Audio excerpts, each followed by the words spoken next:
Alors je ne participe pas vraiment à la création des cahiers Ravel, qui est une émanation de la Fondation Ravel, qui dans les années 80 et quelques a éprouvé le besoin de donner une espèce d'assiette critique à cette musique qu'on jouait partout et dont on parlait somme toute assez mal.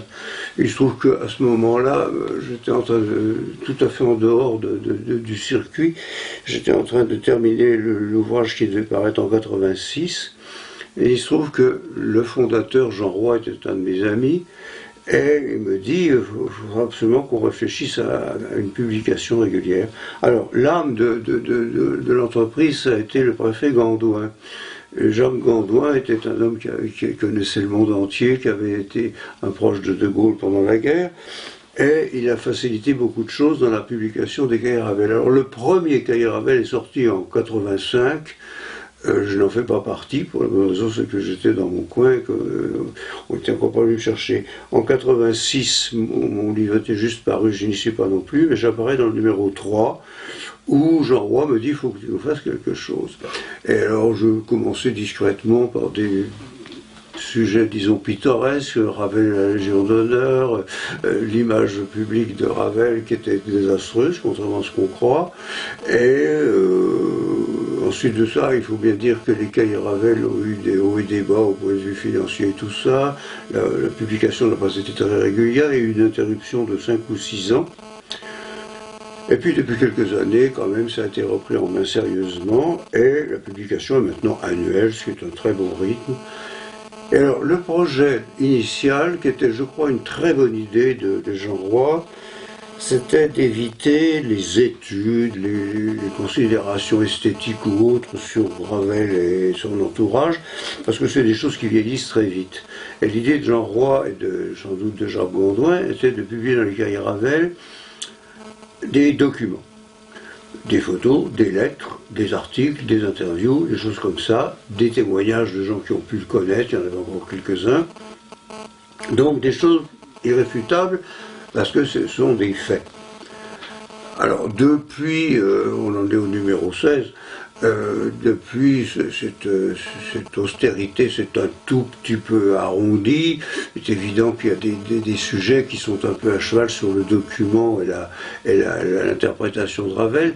Mais enfin, grosso modo, la ligne générale, c'est de donner des documents. Et mes dernières participations, c'était par exemple de faire une espèce de vue d'ensemble de la bibliothèque de Ravel, parce que là, il y avait, je crois, une espèce d'analyse du personnage, tout à fait en dehors de ce qu'on a fait, y compris moi-même, parce que là, on le voit sans phare aucun. Et on découvre par exemple que les 2/3 des livres de Ravel n'ont pas été coupés, autrement dit qu'il ne les a pas lus. C'était un homme qui était assez complexé, dirait-on, parce qu'il était de très petite taille, il était beau, mais il était malheureux à cause de ça. Et à cause de ça, je dirais qu'il a durci, ce qui était sans doute son inspiration première, c'est-à-dire un art un peu flou de fin de siècle, et il l'a cristallisé de façon à être le plus bref et le plus précis possible, et le plus mordant.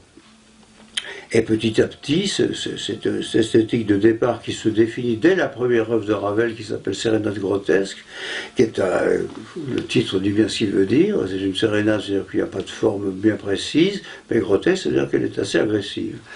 Et parallèlement, Ravel faisait aussi des choses plus douces, et toute sa vie, il a oscillé de l'un à l'autre, qui fait qu'on a finalement un personnage qui exprime une très grande sensibilité et en même temps une volonté de bien montrer qu'il est, je dirais presque abrupt, parce qu'il y a plein de choses qu'il ne faut plus faire, ne plus se répandre, ne plus être d'un romantisme pâmé, ne pas panteler, et simplement savoir dire beaucoup de choses en peu de mots et avec beaucoup d'autorité.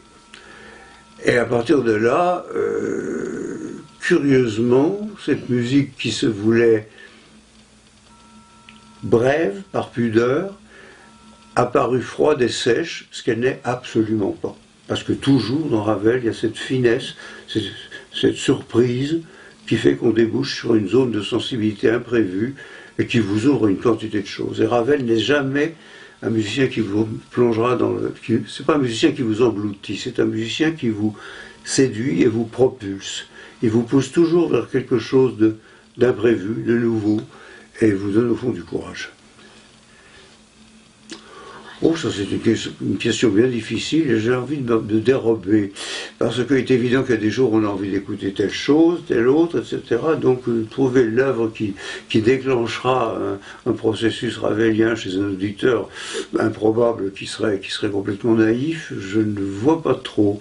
Je ne pense pas qu'il faille commencer par les œuvres, disons, faciles, si tant est qu'il y en ait.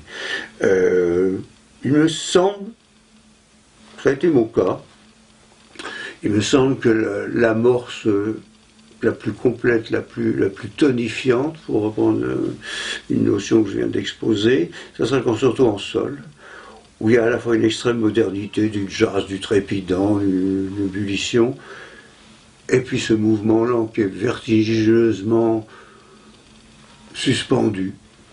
Est-ce qu'il est triste, est-ce qu'il est joyeux, est-ce qu'il est consolant, ça dépend le jour où on l'entend.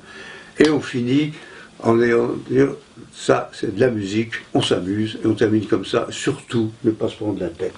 Et cette honnêteté, cette probité me paraît absolument exemplaire. Alors à partir de là on peut rayonner sur tout le reste. Il y a une autre œuvre qui est centrale évidemment, c'est L'Enfant et les Sortilèges, où non seulement il reprend beaucoup de thèmes personnels, pas seulement sur l'enfance, mais sur ses rapports avec sa mère, avec son entourage immédiat, avec beaucoup d'ironie et aussi beaucoup d'inquiétude, parce que toute la deuxième partie de L'Enfant et les Sortilèges, c'est quand même le passage à l'âge adulte, et ce qui est assez effrayant à la fin de L'Enfant et les Sortilèges, qui est très émouvante, c'est que ce gamin a peur et qu'il appelle maman.